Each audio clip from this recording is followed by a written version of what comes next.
You're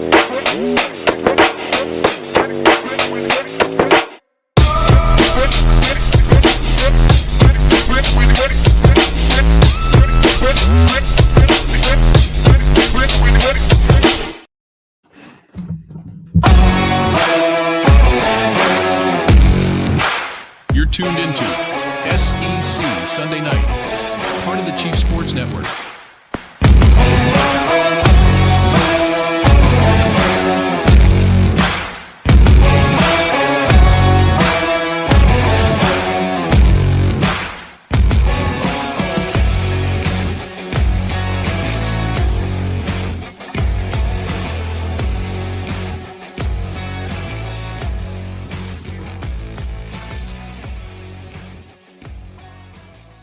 Hit the lights. It's Monday night on a special edition of SEC Sunday Night. I'm Rob Williams. He is Craig McMichael, and we are proudly presented by Hewitt Damaduros Law, HDLawSC.com. These are the best in the business. This is not the guy that you see on the billboard. This is not the guy that you see on the television commercial. Brad and Dean are the absolute best. I enjoy spending time with them. Outside of legal matters, actually, I had dinner with Dean and his wife last week. It's absolutely fantastic. Love spending time with them, and not a legal trouble in sight there. But if you need if you have a personal injury, if you need an insurance claim, anything, if you got bitten by a dog, workers' comp, all those things, HDLawSC.com, Hewitt Damaduros Law, covering the entire state of South Carolina. Make sure that you talk to Brad and Dean and let them know that you found out about them right here on SEC Sunday Night. All right, Craig, it has been an interesting week. Can you believe that we are in February already? That we're fully into it. By the time we are back on the air next week, we will have passed Valentine's Day in the year of 2026. That's just absolutely incredible to me. How are you tonight, my friend? What's going on? Good. I'm on computer number 2 within the last 3 minutes. We made the switch just before the show. Very good. Full slate of athletic directing. We had a swim meet. I was coaching 7th grade girls basketball. Got a Mountain Dew from Taco Bell. No Baja Blast. We went with the OG Mountain Dew. My little one asked one time, what does Mountain Dew taste like? Goodness is what it tastes like. Goodness. But February 14th is coming up. Get that special someone of Valentine's. It doesn't take much. Listen, you can go to Canva, you can make a card, you can get out a pen, a paper, markers. Sometimes that'll mean more than going over to Publix and getting yourself some flowers. So I would personally recommend going to secpretty.com and buying a hat of your school's colors, or maybe a mock neck or a crew neck sweatshirt or something like that, as Craig throws up the hook 'em. That actually leads me to my next question, Craig. Mm-hmm. But let me say this before I move on to my hook 'em question that you're throwing at me right now. Sure. First of all, congratulations to the Seattle Seahawks on a big win in the Super Bowl last night. So many. How'd Drake May do? He was decidedly overwhelmed early on in the game, for sure. As a Patriots, we get a lot of opportunities here to cover athletics, and we like to have some fun and throw our opinions into it at times and our biases. But I think that we do a pretty good job of removing bias when we need to. And Craig, it's kind of nice to watch an NFL game that we know that we're not covering and we have no media responsibilities for, and so I can just let my fandom run wild as a lifelong Patriots fan. Tough game to watch last night, but still, ahead of the schedule, the Patriots were. They got $50 million in cap space. It's a young roster. Vrabel's in his first year. I think they'll be back. I also think that the Seahawks will be back.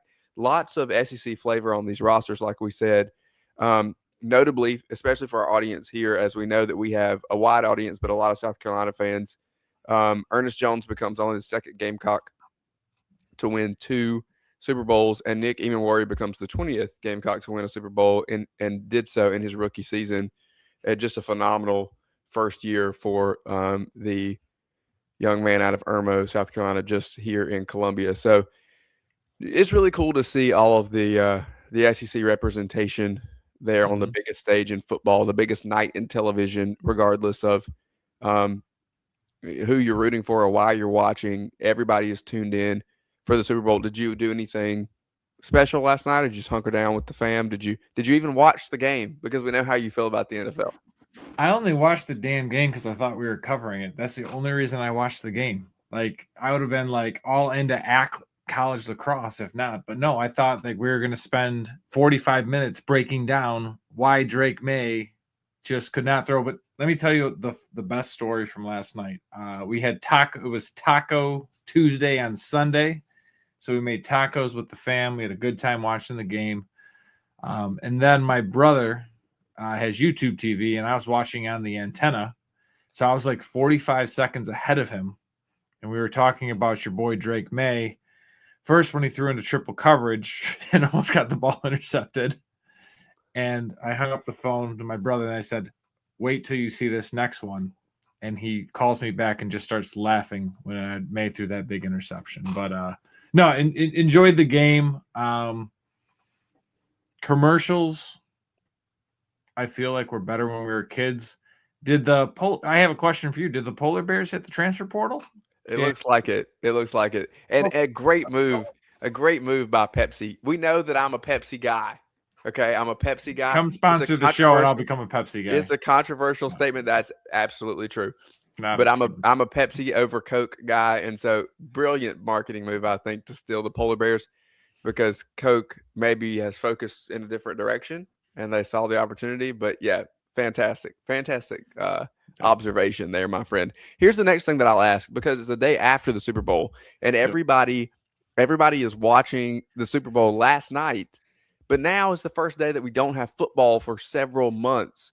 I understand that we're on the air tonight, so obviously everybody's watching SEC Sunday night, but on a normal day after the Super Bowl or a normal Monday, now that we're into this kind of no man's land, what would you be watching tonight, Craig? I'm going to give you four options. Okay. Because I just noticed four quick options here on my screen.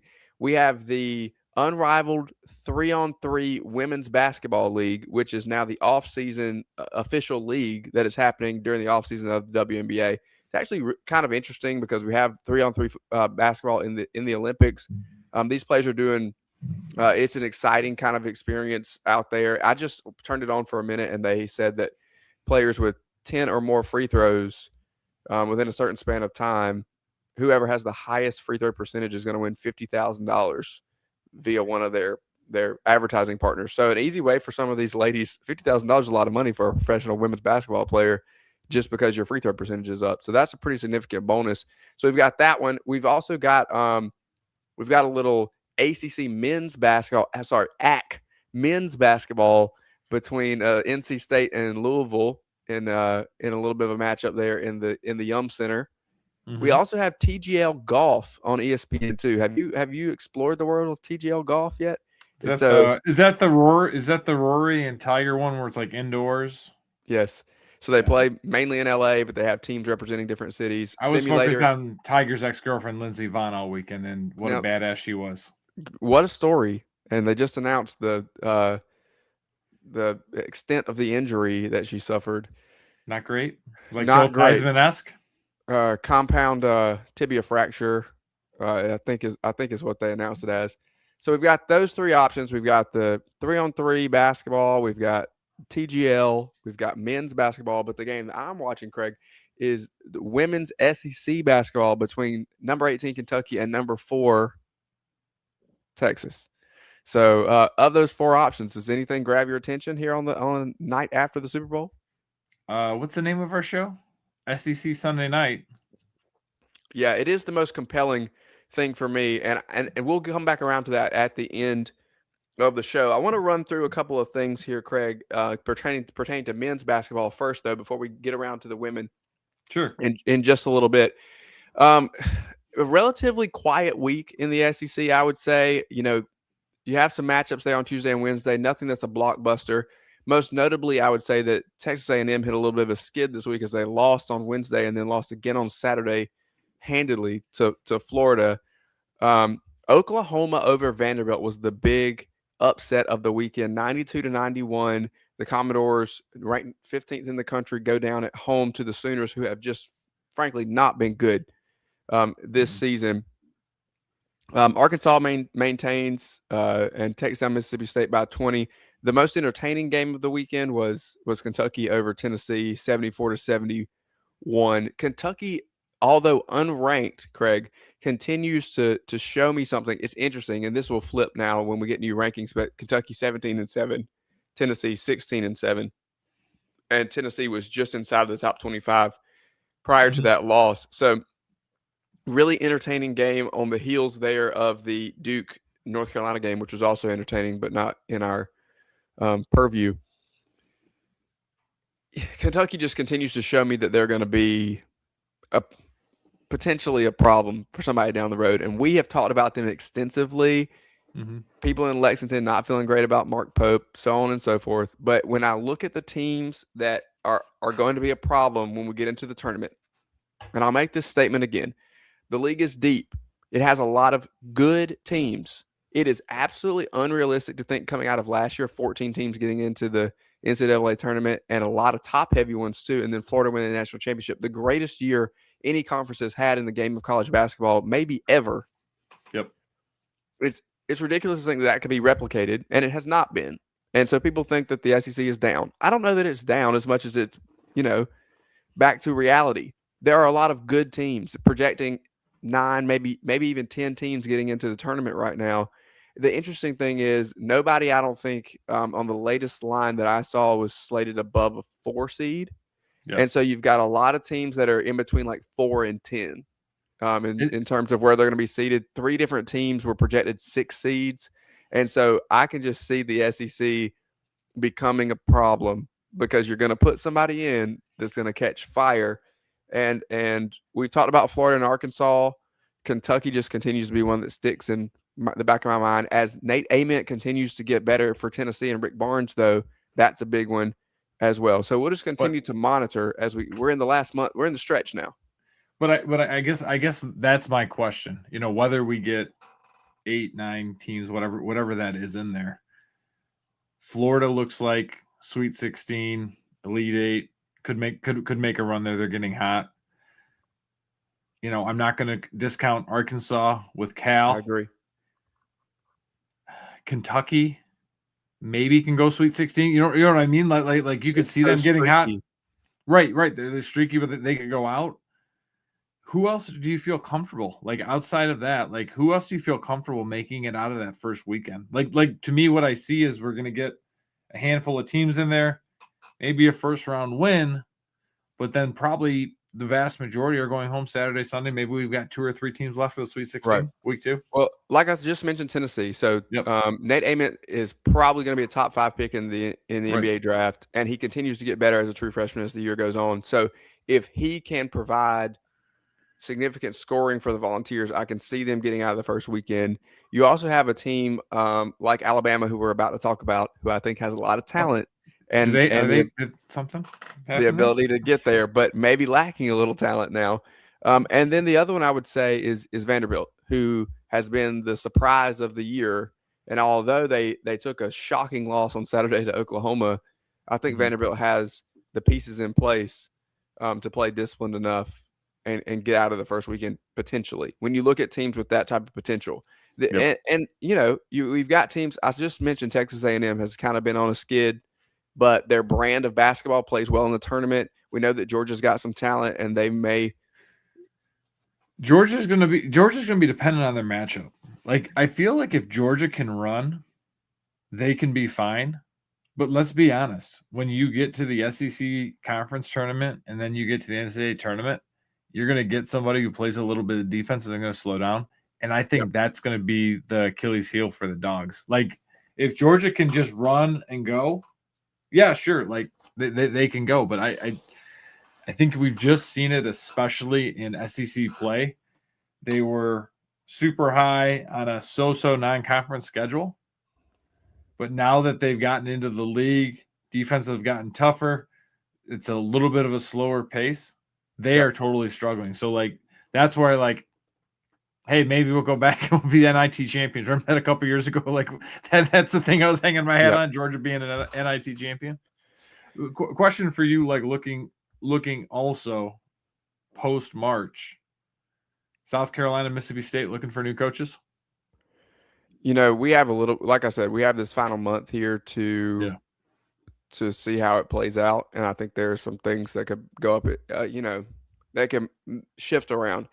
My opinion is in South Carolina, the way things are trending right now, they'll definitely be looking for a new coach. Just because if you finish last in the league 2 years in a row, I think it's going to be difficult to justify not making a change.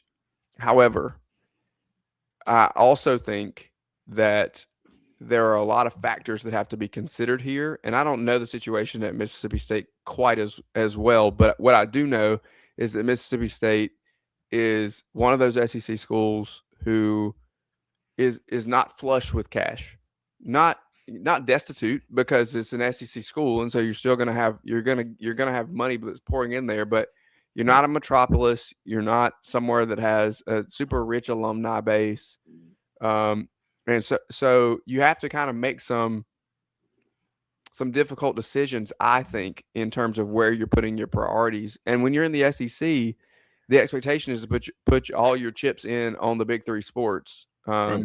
In terms of football, baseball, and basketball, I think that schools like South Carolina, Mississippi State specifically care a lot about baseball. Yep. But that doesn't mean they don't care about basketball.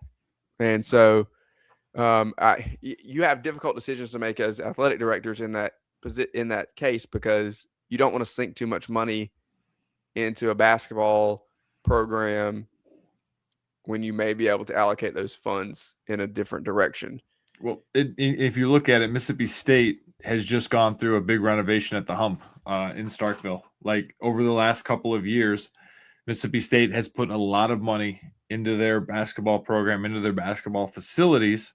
Women's basketball has been very strong in Starkville. So, like, again, if I'm thinking about South Carolina, Mississippi State, you're going to be hitting every now and again in football. And again, this is not me ripping on them. It's just facing reality. Is it easier to push a few more chips in for basketball and for baseball to kind of get there? I know our guy Ryan is definitely looking forward to baseball season. I hear him almost like on a daily, if not a weekly basis, saying, "Good Lord, I'm so tired of watching my Bulldogs play. I'm ready for baseball season." But, like, to me, that's where that commitment has to go. And we've said our piece about Jeff Lebby and Mississippi State, but, like, at some point, you've got to get out of that 10 to 16 range and then one of the big three. It's going to happen in baseball. But, like, to me, like, Mississippi State, it wasn't that long ago that they were not, they were decent at it. So, like, to me, that's where, like, that energy's got to go. And I get it's hard, but, like, you've got to do something, because in the SEC, you just cannot consistently be that bottom feeder. That's a way where those funds are really going to dry up and everyone's just going to, basically cash themselves out. Yeah, I agree. And I think that really just brings us, when we talk about money, I want to shift this conversation a little bit to what happened in Alabama. To put it in layman's terms, Charles Bediako, his case has given a ruling. The judge has given a ruling that he's not going to be eligible. I'm not going to get into injunctions and TROs and all the things, because I understand that not everybody knows exactly how to decipher all of that legal jargon, and I'm included in that discussion to a degree. Yep. But the takeaway that we need to see is he's not eligible. Charlie Baker, president of the NCAA, had this to say after the ruling: "Common sense won around today. The court saw this for what it is, an attempt by professionals to pivot back to college and crowd out the next generation of students. College sports are for students, not for people who already walked away to go pro and now want to hit the undo button at the expense of a teenager's dream. While we're glad the court upheld the rules our members actually want, one win doesn't fix the national mess of state laws. It's time for Congress to stop watching from the sidelines and help us provide some actual stability." In a little bit of a shift here, we have Charlie Baker speaking from a place of victory. I don't know the last time, Craig, that we've heard him speak from a place of victory, because it's not often that the NCAA wins in the court of law. But go ahead. Sorry. I think he said the right things And it almost, when you read it, and that's from Ross Dellinger, by the way, I'll give credit where credit is due. Yeah. A lot of people have had that story, but I pulled the quote directly from his tweet. It sounds like a power move if you read that in a vacuum, doesn't it? No. Does it? I think no. It sounds like please, Congress, come help save us, please. Like that's I'm like.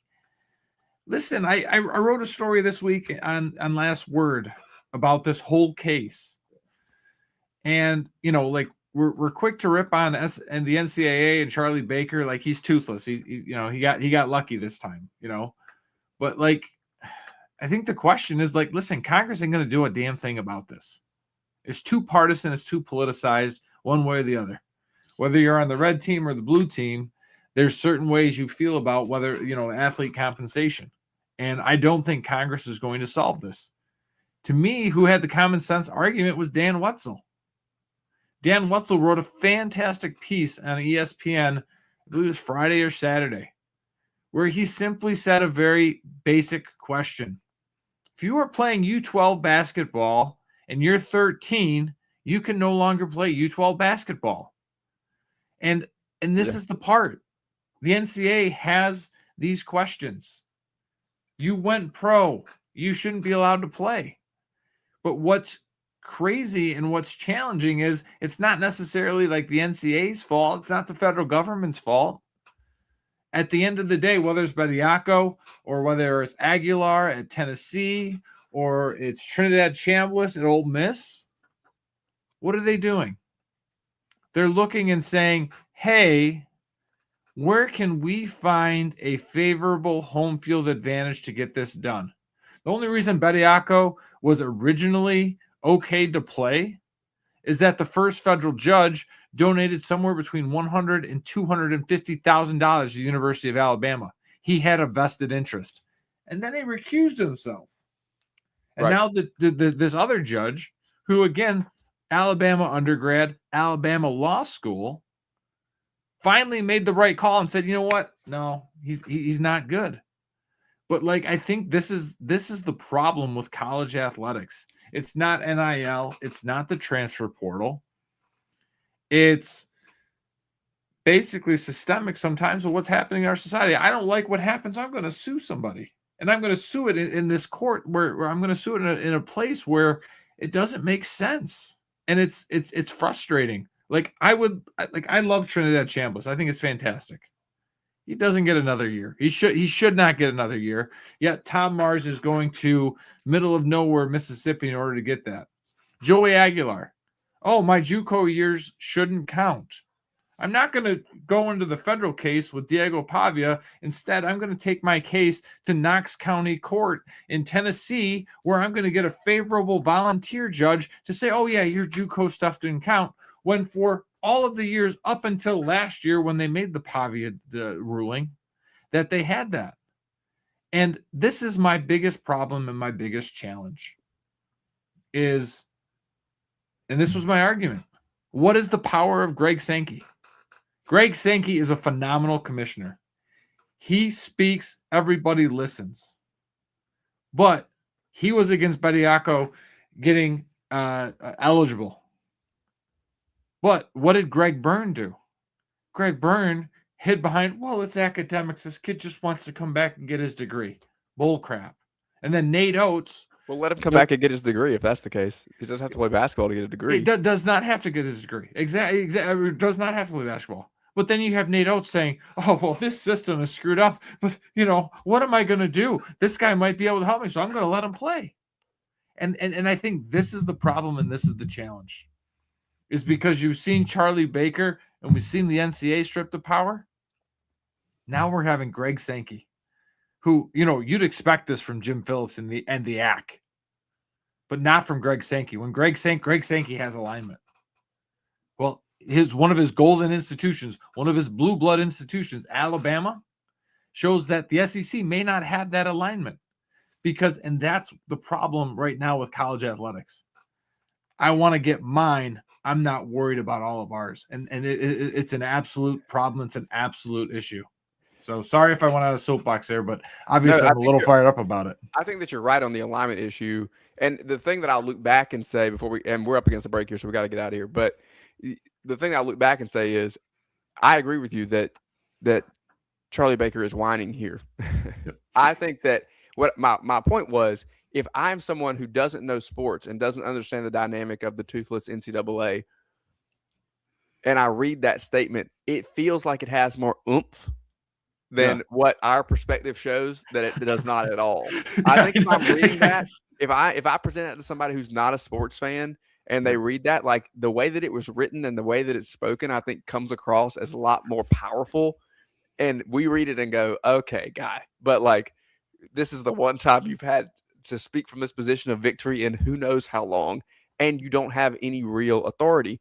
And to your point, Craig, alignment from conference to conference is the only way that we ever get to where all of us are trying to go in terms of college football specifically, but college athletics as a whole. And if we don't have alignment within the conferences, it's going to be even more difficult to have alignment between Sankey, Phillips, Petiti, Yormark, everybody together. All right, this is SEC Sunday Night. It's 8:26. We'll be right back in just a moment with our friend Brad Crawford. Speaking of college football, Craig, it's never over. And although the college football season is behind us, that just means we turn and we look forward. Brad's got his wildest and biggest predictions for 2026 coming up right after this. At TriFit Physical Therapy and Performance, we believe true health and peak performance start with personalized care. Whether you're an athlete recovering from injury or just chasing your next personal best, we're here to guide your journey. With expert coaching, hands-on therapy, and transparent cash-based pricing, you get the care you need without the insurance red tape. One client drove 100 miles just to see us and said it was worth every mile. Contact us at trifitperformance.com or 803-353-5619. TriFit Physical Therapy and Performance, where recovery meets results. When playing sports, you want a coach that will fight for you. At Hewitt Diamaduros Law Firm, we've got your back. Whether it's personal injury, insurance disputes, negligence, or wrongful death, our team delivers exceptional legal services that makes meaningful difference in the lives of the individuals and families we work for. Visit hdlawsc.com. hdlawsc.com. Hewitt Diamaduros, we're on your team.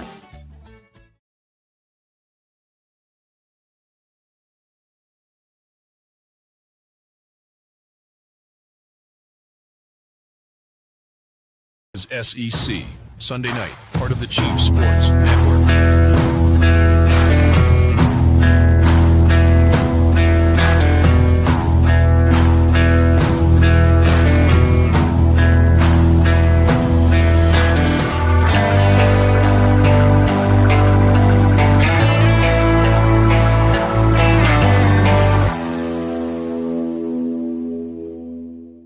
All right, welcome back to SEC Sunday Night Live on the Chief Sports Network and proudly presented by Hewitt Diamaduros Law, hdlawsc.com. We are joined now by Brad Crawford of 24/7 Sports, and Brad has made it through a week of winter weather with the rest of us, and now we're on the backside of the Super Bowl by the time you guys see this, so hopefully we're clear of the clouds and the ice and the snow. Brad, how's it going? I'm doing well, man. I'm about 2 weeks now from returning from Miami for the National Championship game. Got to see Indiana cap it off, 16-0 season. Just historical run under Kirk Cignetti. Carson Beck had a chance, man. I was on the sideline, Miami down 6, thinking this home crowd was about to see Carson Beck win it 28-27. Didn't happen. Indiana pulled it off, and like I said, finished off just a grand feat. Probably the best coaching job, at least I've seen in my career. We have had plenty of discussion, as my co-host here is a Georgia beat writer. We've had tons of discussion about Carson Beck through the years, and especially this year, as he had some opinions on him that maybe weren't the most optimistic heading into some of those games. But there it was, right in his hands to make the play. You mentioned the end of the year. So the first thing I really want to start with as an SEC show is we put a bow on 2025, and we've all kind of already done that, right? But just to get your take, where does the SEC stand in the landscape of college football coming out of the 2025 season? Yeah, it's kind of a down year in the SEC, in my opinion, covering college football for CBS from a national standpoint. Heading into the year, I thought the SEC would lead Power Five conferences in terms of playoff recipients, and they did. They got 5 in, but it was a down year, I think. Big Ten was better than the SEC in August. It's better than the SEC now as we exit 2025 season after Indiana now has won a title, Ohio State won a title, Michigan now 3 years ago. So I think it might be a couple of years, fellas, before the SEC gets back to that mountaintop, because not only are, Ohio State and Indiana elite, but Oregon's due under Dan Lanning, and I think Kyle Whittingham at Michigan was one of this cycle's best hires. So I had the Big Ten 1, SEC 2, then it's a sizable drop-off between ACC and Big 12. Brett, as you look at those rankings, is there one factor that stands out? Is it coaching? Is it NIL dollars? What is it that has allowed the Big Ten to, for at least the time being, move ahead of the SEC? Yeah, I think NIL certainly, has a hand in this. I think the Big Ten was sort of building momentum the last several years during the SEC's run. We saw Georgia win back-to-back. Obviously, Alabama, Clemson had that kind of battle, 1 versus 1, 4 or 5 years in a row there. But to me, the Big Ten has athletes and talent equal to the SEC now. Transfer portal has made this game much more comparable from the elite standpoint. And I think if you take, the 4 best teams in the Big Ten against the 4 best teams in the SEC, the Big Ten probably has a 3-1 or so edge. Teams like Texas in the SEC, I think Texas is due to win a title under Steve Sarkisian. That's kind of the team, fellas, that I have circled in 2026 that could potentially get there and end the Big Ten streak. Well, you just teed me up perfectly. I have it written down here. Although you and I have differing views on transfer portal rankings, it's hard to deny the fact that there's been a lot of talent flooding into Austin and into Baton Rouge. So if you have to make an argument for one of those 2 teams, who are you higher on in 2026? Is it Lane Kiffin's Bayou Bengals, or does Sark finally break through? You kind of made a note to it there about Texas. If so, why the Longhorns over Lane Kiffin and the Tigers?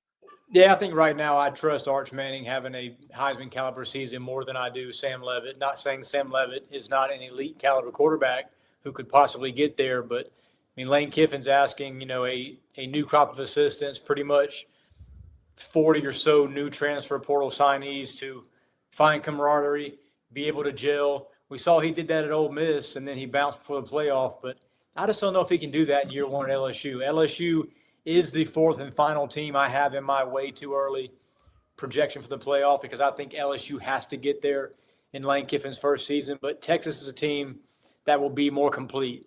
You've got Colin Simmons coming back off the edge, arguably the best defensive player in college football now that Caleb Downs is out of the mix and going to be a first-round pick. So I like Texas. Arch Manning showed me a lot down the stretch, especially his last 3 or 4 starts. He was the Arch Manning that we thought he'd be back in August. I love all the Arch love, but I will have to say Lane is going to have his hands full. That schedule is not going to be easy. Moving to a 9-game schedule, I think that is like the elephant in the room for me for the SEC of what are these teams going to expect? We're going to be expecting a lot of LSU. 9-3 is not going to be enough. Texas bounces back. Why am I not anything about my dogs in Kirby Smart? They are the back-to-back SEC champion. And historically, if we have back-to-back SEC champions, we are automatically putting them at number 1. We are saying that they're there for the, right there for the national championship. Is it because Kirby is doing the more non-traditional route of staying more in the high school and only dabbling in the portal? What do you think? Where do you think that narrative comes out with Athens? Yeah, Craig, not to mention the NIL tier system that Georgia has in place. I know Kirby's not the only guy to have that in the SEC, but I talked to a 2027 recruit that got an offer recently from Georgia, and he was telling me how, Kirby doesn't want to talk about NIL on recruiting visits. He wants to pay the player after his freshman year. You're going to get some money, obviously, to sign with Georgia, but you have to show what you've got in Athens as a freshman, and then you start getting on that 2 or 3 year plan. I think that's starting to hurt Kirby a little bit. Georgia's not really a sexy transfer portal destination because of that NIL and revenue share deal that Kirby Smart has. And I know you mentioned back-to-back SEC titles, but they also have back-to-back Sugar Bowl losses. arguably the Listen, better team. we're only trying to keep the positive. Like we don't Right. want the facts to ruin the argument either. You know, they lost a line of scrimmage game against Notre Dame 2 years ago, and then against Ole Miss, they just got beat by really two better players than anybody had Georgia on defense. So Kirby has to figure out a way to not only get better defensively from start to finish, but Gunnar Stockton's got to scare some people. And right now, I think he can beat most SEC defenses, but when you start talking about having to beat 3 or 4 consecutive top 10 opponents in the playoff, it's not going to happen with Gunnar Stockton. Brad, what would you say? I've been on record here saying multiple times that I think that the transfer portal rankings probably hype up teams just a little bit too much or set unfair expectations. You mentioned Sam Levitt. He's the number 1 quarterback coming out of the portal. Fans and some analysts even can latch on to that number 1 attached to his name. But I think we could agree that he might be the 3rd or 4th best quarterback in the SEC heading into 2026 at best. And so while LSU may not need the top tier, is he good enough to get them over the mountain? I just think that sometimes when we say things like number 1 quarterback, number 1 tackle, number 1 edge rusher, it creates a narrative surrounding them. But these transfer portal rankings are so relative to what else is in the transfer portal. We don't necessarily know how much time a guy has been in school versus another guy when we're putting an assignment on him. It's not like it's apples to apples coming out of high school. You could have somebody transfer after their freshman year or after being a 4-year starter at another program. And so there's a lot of variables at play. I'm not saying that we shouldn't have high expectations for LSU or for a team like Texas, but setting the expectation all the way at national championship, like it's a failure in Baton Rouge if he doesn't get there, I think sets something up to be a little bit of an unfair mountain for Lane Kiffin to climb. I would say that the floor is the college football playoff, but if he gets there, then I think that he's done what he needed to do in year 1. No, I think you're right. I think the floor is making the playoff. If he doesn't get to a 12-team bracket, that is a failure. I mean, Brian Kelly won 10 games twice, went 9-4 once. He was fired year 4 after a 5-3 start. Not getting to the playoff did not work for Brian Kelly. He won 29 games his first 3 years. Do we think Lane Kiffin's going to win 29 or more games his first 3 years? He better, or he won't be the coach there in 2029 or so. But I think part of the reason you have variance in transfer portal rankings, notably quarterback position. I mean, we saw what Lane Kiffin did out of respect for him with Trinidad Chambliss. He was outside the top 25. He was the 2nd transfer Ole Miss took. Never supposed to start this season and did. Outplayed Austin Simmons, got the start, and took Ole Miss really, really far. Best season in program history in my eyes. But then you look at a team like Texas Tech. I mean, a lot of us, including myself, had Texas Tech as a preseason playoff team. Had never won the Big 12, at least in the last decade or so, had never made the playoff. And Joey McGuire got there with pretty much a 95% transfer portal-laden roster. So I do think that recruiting rankings, maybe there's a wide variance and a lot of opinions, but I think for the most part, man, these last 3 to 4 cycles, a bunch of our analysts and obviously other insiders at other organizations have got these portal rankings right. And a lot of these teams inside the top 10 are going to be pretty darn good, including potentially Kentucky. There's your sleeper for 2026. Yeah. I mean, what Will Stein, there's a momentum there. There's an excitement there that that was 7 wins under Mark Stoops. And what I feel like Will is being able to do now with now like the NIL dollars are starting to wake up a little bit in Lexington. He's get the portal. I know he was looking at Levitt for a little while there. I think that one's going to be one of the more exciting ones to look at and keep an eye on. You wonder though, like, okay, who they're going to go up. Somebody's got to come down now, and I think that's going to be a scary look. It's the law of averages, right? I mean, Kentucky, right. This portal cycle, based on my sources, I've talked to several. This cycle, the Wildcats spent more in NIL/revenue share than Alabama, Missouri, South Carolina, Mississippi State. Some of those are, annual top 25 programs. So there's buy-in there in the Bluegrass. Will Stein took that job for a reason. Left a pretty good job as OC at Oregon with, 2 Heisman finalists, really 3 with Dante Moore these last 3 cycles. So I think maybe you might see Oregon take a step back after Dan Lanning lost both of his 3 to 4 year coordinators. And then Kentucky's a team where They might be a dark horse, but dark horse, in my opinion, is like UK finishing 8-4, not getting to the playoff. Yeah, no, and I wonder too, like if we can kind of go full circle on your comments earlier. We're talking about the top 4 in the SEC and the top 4 in the Big Ten. The mantra has always been about the SEC depth, and I think we're really kind of starting to see that. I think you look at, we look at high school recruiting rankings, we look at the transfer portal rankings, we look at kind of what's going on in the NIL, where Georgia, Alabama used to hoard all of that talent. That talent's now being dispersed. So it's not necessarily that the SEC is worse. It's just that it's a much more even slate. And I think we saw that this year. I think the average margin of victory was like less than 10 points, less than what it is in the NFL this year in the SEC contests. Yeah, and Craig, to your point, people like us will say in just a few months when the NFL draft happens that just as many players are drafted from the SEC as years past, and they continue to hold the gap there. And that's why, is because the talent still exists in the league. It just isn't trapped on the same 3 or 4 teams that it has been, that top day one talent in the NFL draft. Brad, your thoughts?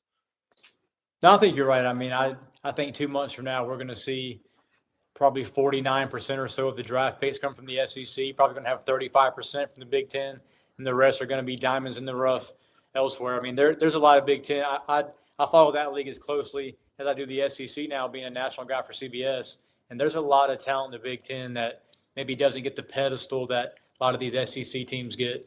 But, I mean, to me, I think you see a team like Alabama. We knew that the Crimson Tide would take a step back post Nick Saban, no matter who they hired.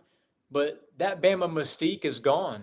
Like Georgia had a mystique, Bama had a mystique, obviously, and that's gone now. And then another SEC team that, if they get to the playoff again, Oklahoma, that'd be great for the league. But Oklahoma in week 2 goes to Ann Arbor. That's a huge non-conference game there in September. So I think that's where you're going to see maybe the gap at least widen just a bit in 2026 before the postseason, and we get, some results that really matter.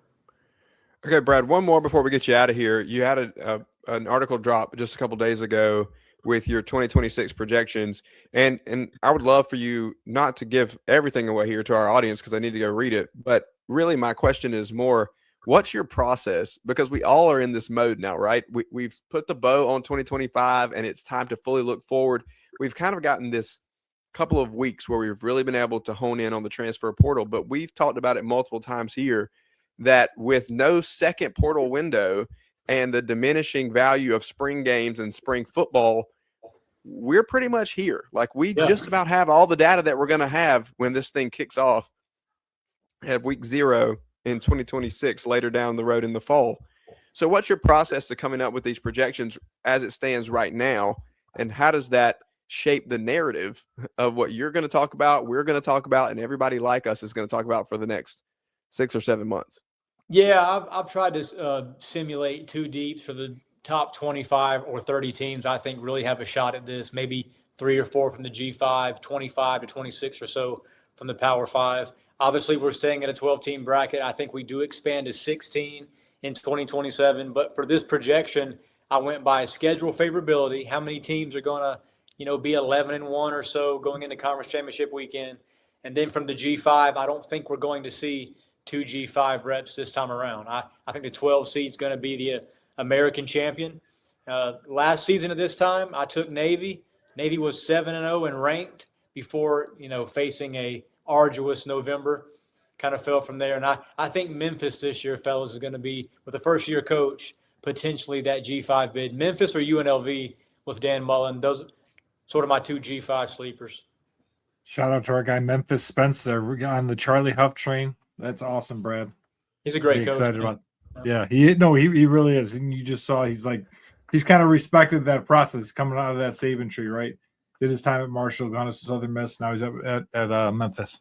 And I love what you had to say about UNLV. Dan Mullen really having a lot of success out there. It seems like maybe he'd be a guy that would fit well in the SEC. I'm not sure if we've tried that before or if maybe we should circle back and give that one more go. Well, you don't have to recruit as much anymore, so I'm sure he'd love it. So, Brad Crawford of 24/7 Sports here with us on SEC Sunday Night. Brad, thanks a lot for being with us.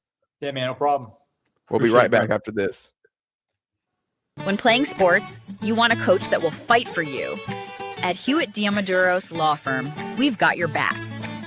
Whether it's personal injury, insurance disputes, negligence, or wrongful death, our team delivers exceptional legal services that makes meaningful difference in the lives of the individuals and families we work for. Visit hdlawsc.com. hdlawsc.com. Hewitt Diamaduros, we're on your team. Oh man, the building is on fire. Emergencies and accidents happen. When you're in the middle of a fire or water event, all you want is for things to return to normal as soon as possible. Resto Pros of the Midlands is with you, guiding you through the process and working with you to get your home or office back in working order. They'll answer your questions, discuss procedures, and can act as your advocate when it comes to processing your insurance claim. Resto Pros Midlands SC.com. Open 24/7 when you need them. Quality that is guaranteed. At TriFit Physical Therapy and Performance, we believe true health and peak performance start with personalized care. Whether you're an athlete recovering from injury or just chasing your next personal best, we're here to guide your journey. With expert coaching, hands-on therapy, and transparent cash-based pricing, you get the care you need without the insurance red tape.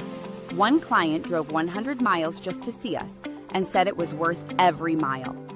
Contact us at trifitperformance.com or 803-353-5619. TriFit Physical Therapy and Performance, where recovery meets results. Yo, what's up? Baby, let's go.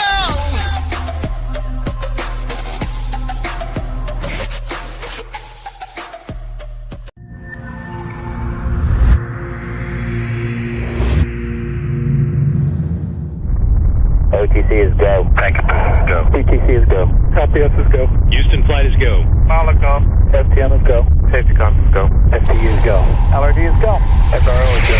CDR is go. Launch director, NTD, our launch team is ready to proceed at this time. It's SEC Sunday night, presented by Hewitt Diamaduros. Visit hdlawsc.com. It's go time.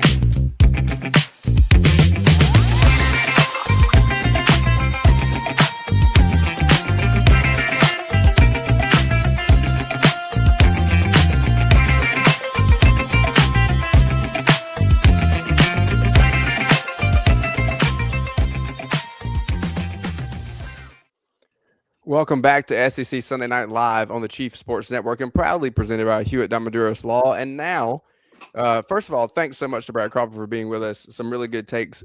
The Kentucky thing really sticks out to me as a sleeper. The spending report there, some teams they outspent in the portal kind of sticks out to me as we look forward to 2026. But it's time. We don't have time to continue to talk about, so many things on the periphery. It's time to lock in, gentlemen, because we have to get really serious.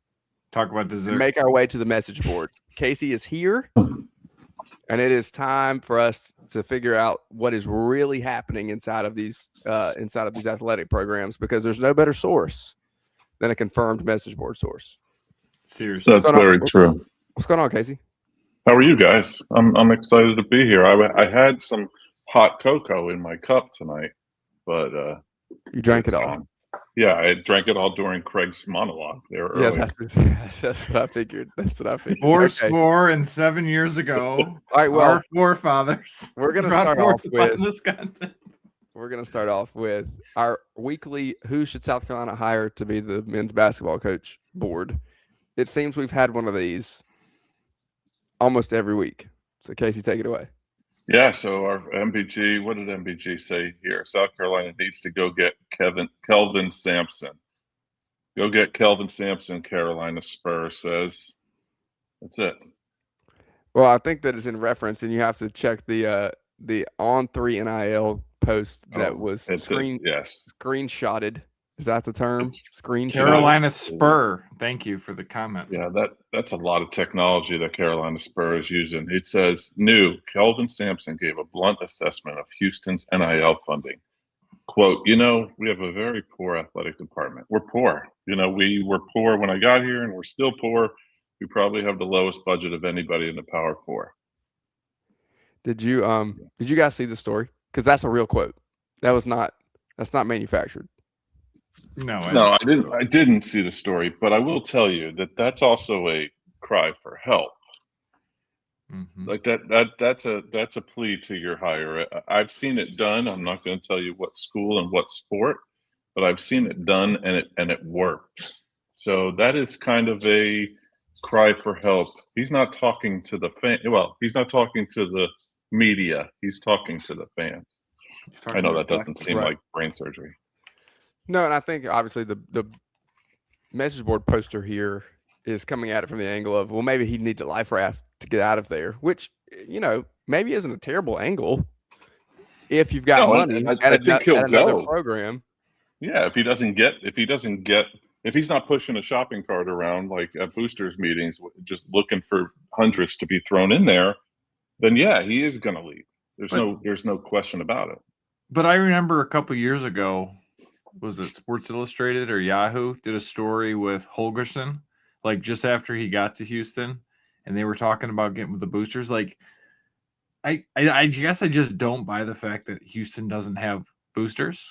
You think the oil money should be there? They have plenty of things there. I mean, he's doing what I'm thinking. Casey's talking about Ole Miss and Lane Kiffin, but like to me, this is a plea to your collective. Houston, we know where we want to be. We're not Phi Slamma Jamma, but you know what? We're pretty damn good in the Big 12, and we want to stay at this level. We need to level up to make sure we're staying up with BYU and Carolina, Duke, and Florida. Yeah, see, I put an SEC team in there. Of course you did. He made it to a final, didn't he? A couple years ago with no money as a poor one. So imagine what he could do with money. Was it last year?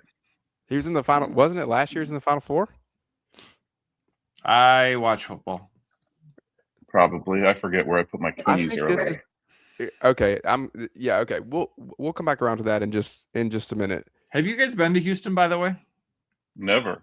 Nope. From what I I was scheduled hear, to speak there a couple of years ago and had to actually bail. But go ahead. Well, we need to find some ways to get us to come speak about SEC football in Houston. There's a big LSU contingent there, but Houston is one of the culinary. Speaking of LSU, the culinary meccas in the United States. Great little mix, great little smattering of all sorts of different things. So let's go to Houston. Love it. All right. I'll meet you there. MBG says LSU should give all of the NIL funds they use for men's basketball to Lane Kiffin. And our friend Jafari Rastaman says divert men's basketball NIL to CLK. At this point, I wouldn't mind seeing us divert all NIL money allocated to men's basketball to Lane Kiffin. Actually, it should be said Lane Kiffin. Instead, we should field the team with walk-on players who are out there competing for scholarships. If we do this, we won't see a major drop-off in wins for the basketball program. We will still generate TV revenue from the SEC, and CLK will be able to bring home a natty sooner than expected. So just wrap up the basketball program completely, men's basketball program completely, and just don't piss off Auntie Kim. Don't piss off Auntie Kim. And like, we're going to talk about her in a minute. When do we at what point has he been called CLK now? Is that a new thing? I had the same thought. Well, that's message board fodder. They usually just, God forbid, you spell the whole name out. You can see here in the post, he can't even put a space between Lane Kiffin. Yeah. But yeah, they'll do that. They'll do CDS at Clemson for Coach Dabo Sweeney, or CBV, or CSB for Coach Shane Beamer. You'll see that on message boards. It's the lingo, Craig. Do you even message board, bro? Yeah, I do, but apparently not very well. But so I guess here's my question: do we got to make Lane Kiffin a strong ass offer? Yeah, that's a great way of tying this whole thing together. Isn't it great? See, look at how hilarious would it be if LSU hired Will Wade? They should totally bring him back from NC State. Him and the manager guy. Is the manager still there? Did he? No, leave? He left. He left. The Aura guy. Yeah, he left. He got a. Where did he go? He got a stronger offer. A stronger offer from Morehead State. Where the hell's Morehead State? He went back home. Where is Morehead? Is it in Louisiana? Louisiana, yeah. No offense to Louisiana, but you're telling me, what is that guy actually worth? What do you think he's doing at Morehead State? Is he working the bookstore? What's minimum wage nowadays? I have no idea. I would like to 5.15? confirm $5.15 when I was in high school. it's higher Rob, than that. what was it when you were in high school? Was it $10? I haven't graduated yet. Okay. I would like to confirm that Houston did lose the national championship to Florida last year. Thank you for looking that up. Well documented here on seriously. SEC Sunday night. Okay, to the Plains. All right, MBG says it's all over for Auburn basketball. BC 9228 says, for those that haven't accepted the reality, we will never be back to where Bruce had us. Face it. Yeah, This is don't perfect. you just want to give him a hug? Just give him a hug. This is pure Auburn. This is perfect message board. Look at the downvotes too, by the way. This is just prime message board overreaction. We are not one full season removed from Bruce Pearl, and we have used the word never, meaning not ever in the existence of the program can they return to the Final Four. Taylor Swift is singing. It's the same staff. Yeah, I know. It's the same. It's the same everything, except I don't know, like a couple of their top players and their head coach. But that doesn't mean they can't rebuild it. What's the statute of limitations on Stephen Pearl though? Like does he get 2 years? Like Yes. how long? Like how? Yes. No, but I'm asking seriously. Like how long until you're like, forget you. We're gonna bring back your dad. Is it 2 years? Well, bring back your dad, or are we going to go John Gruden? We might. Well, if I read the message boards, which I do, Casey, thank you very much. Thank you. It would be a groomer. It would be a groomer to bring him back. I mean, what are they? 5-5 in the SEC, 14-9 overall. They don't lose really at home still. Like, all right, are they down from recency bias is huge too, right? Because they weren't very good until Bruce got there. They were at all ever. Like ever. They were always the bottom feeders. Other than Charles Barkley. Yeah, and so they have a couple good years. Virginia may or may not have double dribbled in the Final Four a couple years ago, depending on what conference you were rooting for. And now I think he does get another year because I don't think it's that bad. Let him recruit. Bruce kind of up and left. It is Auburn though, Casey. And Auburn is not the most patient or stable university in the SEC or college. Well, how much money is going to be locked up in coaches they fired, though, if they fire Pearl after 1 year? Between football and men's basketball, they're going to that programs, they might as well build a lake so they can be Clemson with a lake. I don't even know what that means, but it sounded provocative. Provocative. I don't even know what provocative means. It means provocative. All right. MBG says MBG has received confirmation that Missouri does not belong in the SEC. So Rob, pick this board, Maggie.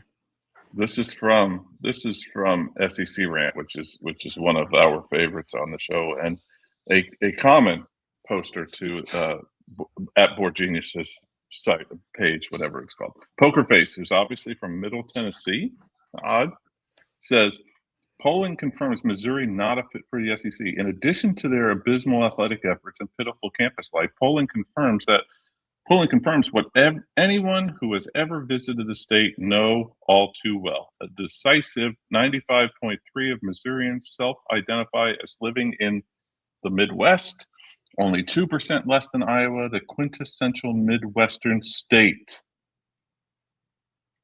And then there's a link, which is gone. I don't know how to do that.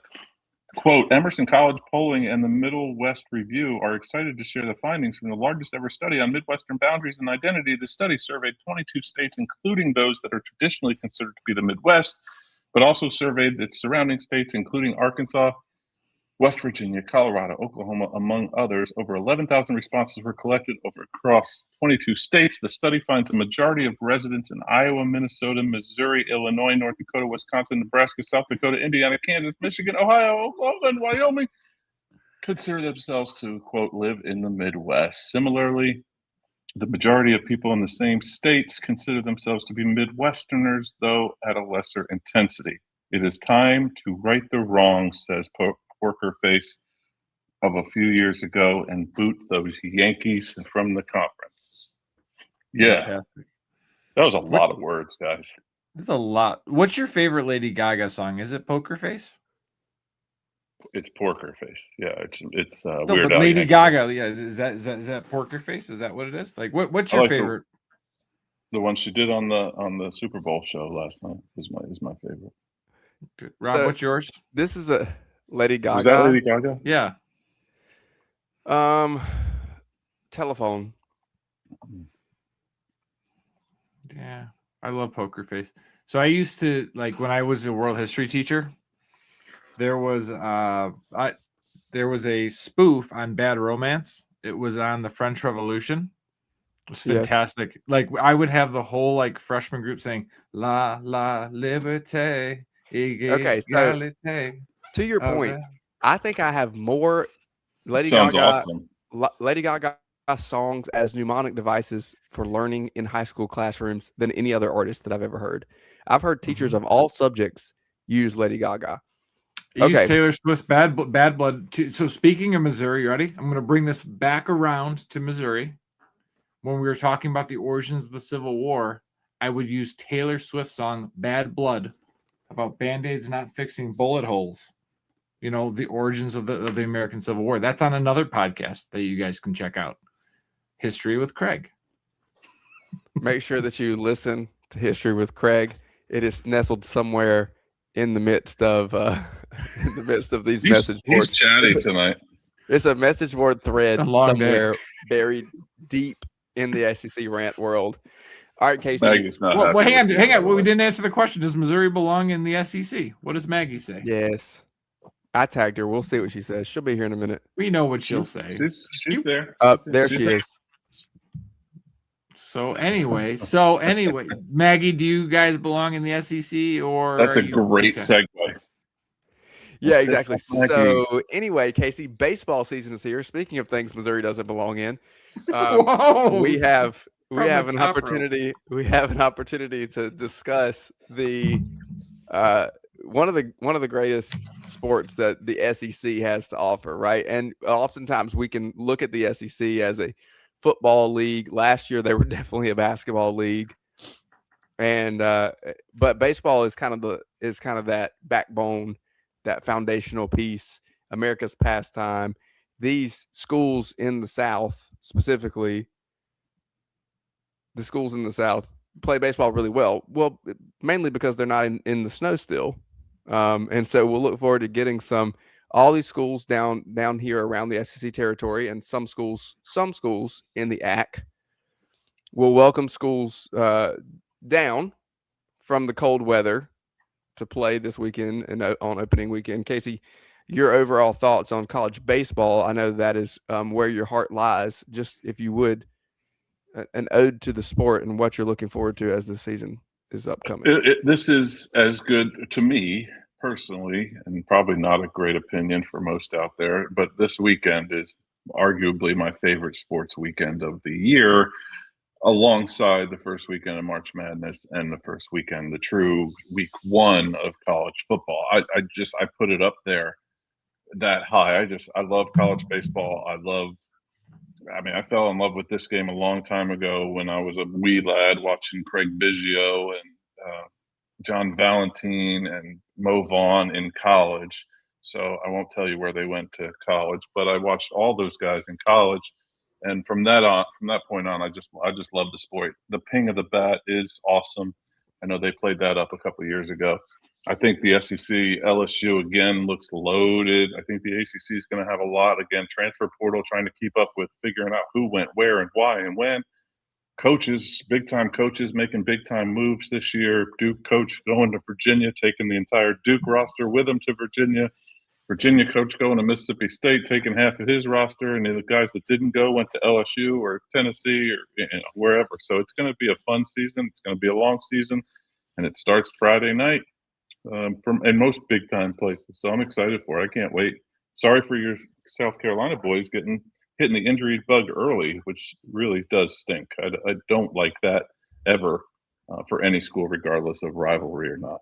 Well, it's been well documented here on the Chief Sports Network, too, that some of those injuries not as serious as the Twitterverse may like to make them out to be at times. Obviously, Jake McCoy is out for the year, Tommy John surgery. But Philpott will be back. Scobie. Scobie's good. Scobie's good to go.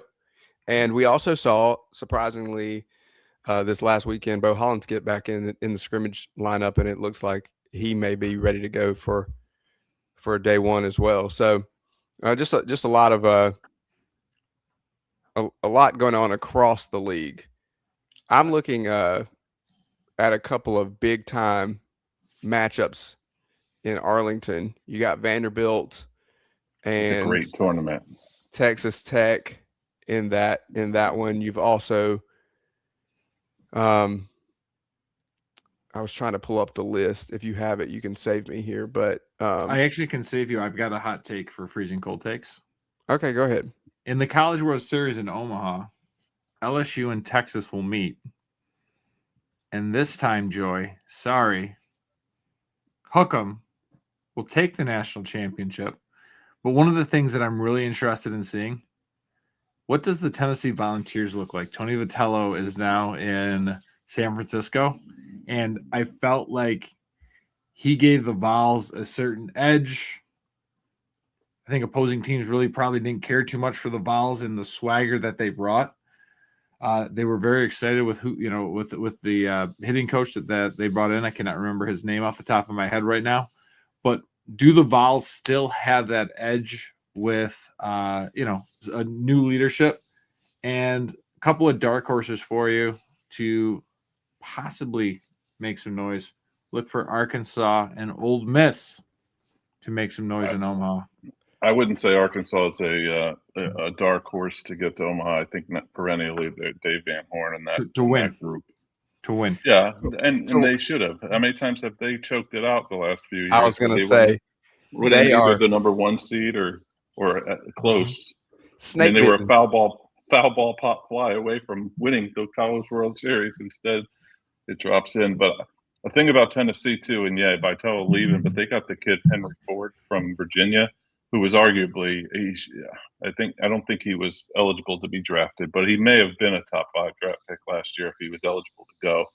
That kid's a flat out stud. Look for him to make some noise. I think Tennessee will be just fine. They kept most of the staff. I know the hitting coach went over to Kevin O'Sullivan in Florida after he got hired as the interim, but I think they're going to be all right. They might not have the swagger that they did, but I think they're going to be good baseball. They're always good. They might not, but I think that Elander was the right move there.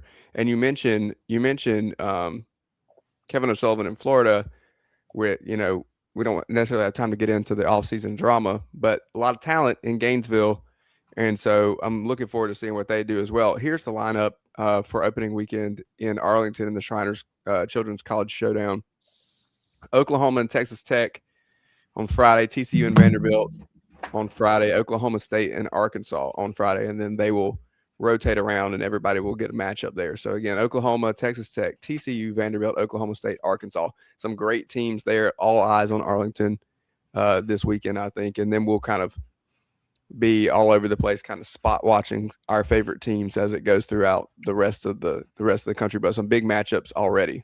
The following week, Auburn, SEC-wise, plays in Globe Life as well against Kansas State, Louisville, and I believe the third game, Florida State. Florida State. Yeah, I'm looking at it. You're right. So like that's a heck of a week after. And Auburn's projected to be top 5 in the conference. So I haven't drilled down on their roster, who they got and where and when, but they should be all right. And Alabama's going to be really good too with the shortstop, Jeter kid.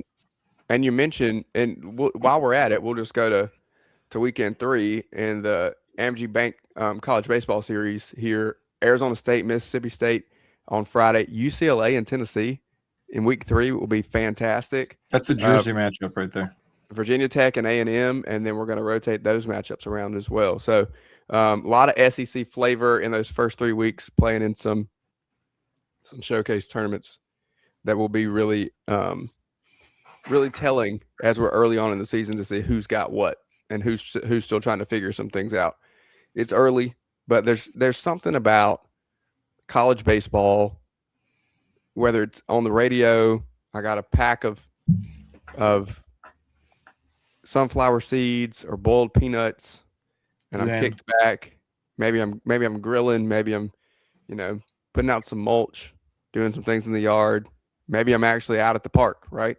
But there's just something laid back and relaxing about it that I really, really, really enjoy and looking forward to this season, especially in the SEC, because it's always going to be exciting. And there's not a dull weekend when it comes to our perspective looking at the whole league. Last thing I want to mention here before we get out of here is, again, we're watching Texas and Kentucky in the women's college basketball matchup here. Number 18 Kentucky is down 51-48 to number 4 Texas. Some big matchups across the SEC. South Carolina beat Tennessee yesterday in the biggest conference margin of victory in the history of the school. Biggest defeat for the historic powerhouse Tennessee as well. Kim Caldwell had some really interesting comments in the post-game presser. I don't know if you guys saw this, but she basically said, my team quits when they face adversity, and you'll have to ask them about that. I'm not really sure why they do that, but they quit.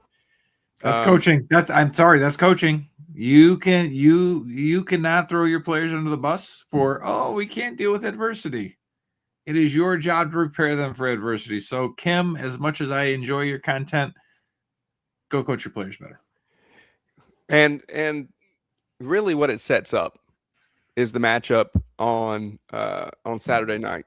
Prime time, 8:30, South Carolina versus LSU. LSU has 15 30-point victories this year. South Carolina is on an absolute heater, has won the last 2 games by 40+. And now the Gamecocks go to Baton Rouge. It'll be Dawn Staley versus Kim Mulkey. These two teams are going to face off in what is a little bit of a rivalry. Texas is obviously kind of elevated in the SEC, and it's more Gamecocks and Longhorns as of late. They've played 6 times in the calendar year, essentially. But the matchup between South Carolina and LSU is something that all eyeballs should be on this weekend.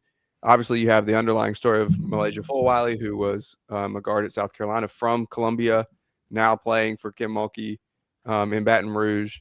And I think it'll be great for the league as we continue to see the rise of women's sports, the rise of women's college basketball, and an increasing popularity around softball as well. Talk about the SEC's dominance in a lot of sports. Softball is another sport where it is locked down, and the tournament last year was just who's who of SEC teams.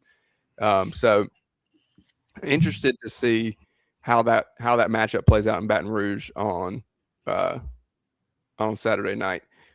Question for you before we get out who will here. be dressed better, you or Auntie Kim?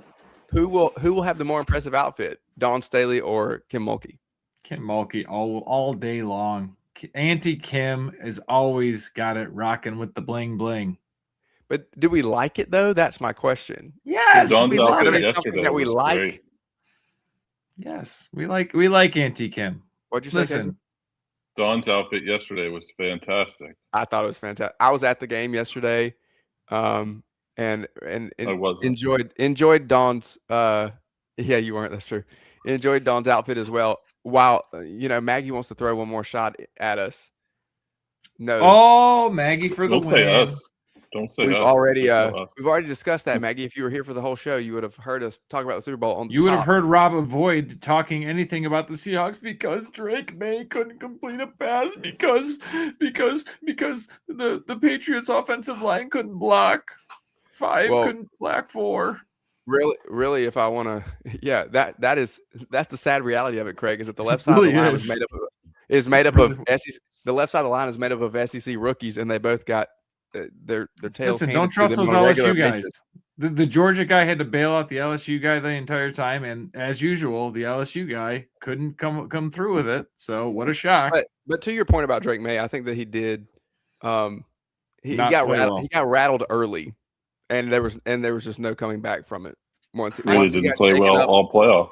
Right, correct. Even when he hit those 2 big passes for the touchdown, I'm like, yeah, that ain't happening. That's just not happening again. Like that was literally, I felt like a blind squirrel catching a nut. Well, they've played well late in games, and that's all. We were talking about it during the game, and Casey said something in the first half. They just looked meh, and I said, if they could hang in there, if you don't have that touchdown that Seattle scores to make it the 2 score, I think that there's a little bit of a momentum shift, and he's not pressing it down quite as far downfield like he did into triple coverage and then throwing the interception. And you may have seen a little bit more of a competitive finish. I still think that the Seattle team was probably a little bit too much for the Patriots to handle. even if we'd have gotten some changes there. But Mike McDonald had the scouting. He was ready.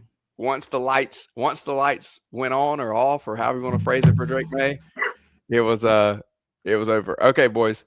This has been SEC Sunday Night live on the Chief Sports Network. We are here to give you the casual conversation for the serious sports fan, and we're going to be here every single week to discuss all of your favorites in football, basketball, baseball, the women's sports as well, basketball, softball. We're covering everything because we love this league and we love the sports world. And we love Mizzou. And we love you. Thanks for being here with us. Make sure to download the Chief Sports app so that you can see us all the time and our family of shows here on the network. Thanks to our good friend and esteemed producer of the Message Board Genius podcast, Casey Cregan, for being with us as always. Thanks to Brad Crawford, and thanks to my boy Craig. I'm Rob Williams. We'll see you next time.